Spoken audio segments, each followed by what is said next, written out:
என் அன்பு குழந்தைகளை, எத்தனையோ துயரங்களை நெஞ்சில் சுமந்து தாயே காப்பாற்று என்று என்னை நோக்கி ஓடி வரும் என் செல்ல பிள்ளைகளே, இதோ உங்கள் மாரியாத்தால் வந்திருக்கின்றேன்.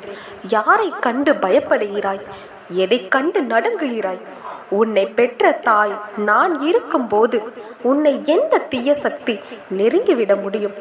உன் கண்ணீரை துடைக்க, உன் கவலைகளை தீர்க்க இதோ உன் மாரியாத்தா நேரில் வந்திருக்கின்றேன். பிள்ளைகளே, கல்லடி பட்டாலும் படலாம், ஆனால் இந்த மனிதர்களின் கண்ணடி படக்கூடாது என்பார்கள். அது உண்மைதான்.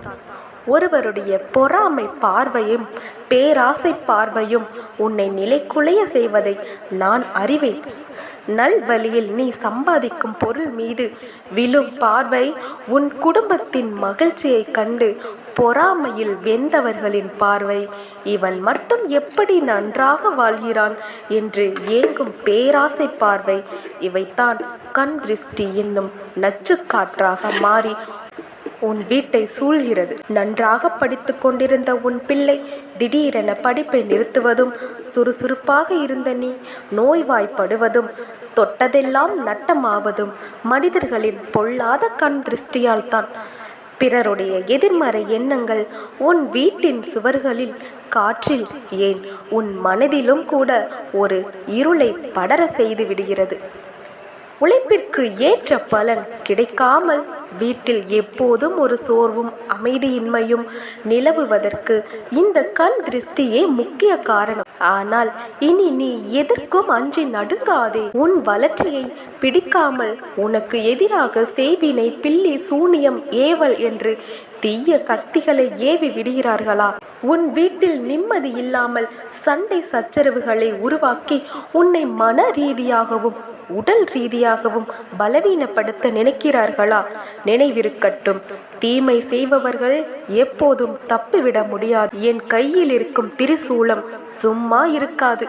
எந்த தீய சக்தி உன்னை நோக்கி வந்தாலும் அதை என் காலடியில் போட்டு மிதிப்பேன். என் வேப்பிலையின் வாசம் பட்டாலே அந்த தீய சக்திகள் அலறி எடுத்து கொண்டு ஓடும். என் நெற்றியில் இருக்கும் திருநீரும் குங்குமமும் உனக்கு கவசமாக இருக்கும்போது எந்த பேயும் பிசாசும் துர்சக்தியும் உன்னை ஒன்றும் செய்ய முடியாது. எல்லையற்ற இந்த பிரபஞ்சத்தில் உன்னை காக்கும் எல்லையாக நான் நின்று உன்னை அரண் போல காப்பேன். உன்னை தீண்ட நினைத்தால் அவை என்னால் சுட்டெரிக்கப்படும். என் பிள்ளைகளை, உங்களை காக்க சில எளிய வழிகளை நான் சொல்கிறேன். அதை முழு நம்பிக்கையோடு செய்யுங்கள். ஞாயிற்றுக்கிழமை தோறும் உங்கள் வீட்டு வாசலில் ஒரு எலுமிச்சை பழத்தை இரண்டாக வெட்டி அதில் குங்குமம் தடவி இருபுறமும் வையுங்கள். அது உங்கள் வீட்டிற்குள் வரும் தீய பார்வைகளை அப்படியே உறிஞ்சிக்கொள்ளும். செவ்வாய் அல்லது வெள்ளிக்கிழமைகளில் உங்கள் வீட்டின் நிலைவாசலில் வேப்பிலை மற்றும் மா இலைகளை கட்டுங்கள். என் அம்சம் பொருந்திய வேப்பிலை இருக்கும் இடத்தில் எந்த துர்சக்தியும் கால் வைக்காது. உங்கள் குல தெய்வத்தையும் என்னை முத்து மாரியையும் நினைத்து தினமும் காலையிலும் மாலையிலும் வீட்டில் வெண்கடுகு மற்றும் சாம்பிராணி புகை போடுங்கள்.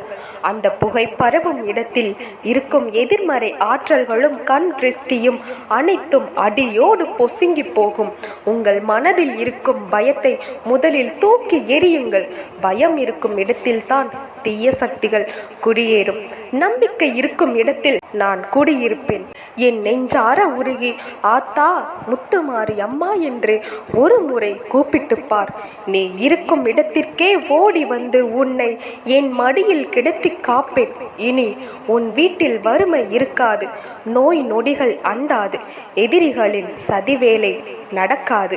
உன் கவலைகளை எல்லாம் என் பாதத்தில் சமர்ப்பித்துவிட்டு நிம்மதியாக உறங்கு. உன்னையும் உன் குடும்பத்தையும் காப்பது என் பொறுப்பு. மங்களம் உண்டாகட்டும். என் அருள்வாக்கு என்றும் உன்னோடு இருக்கும். ஓம் சக்தி, பராசக்தி.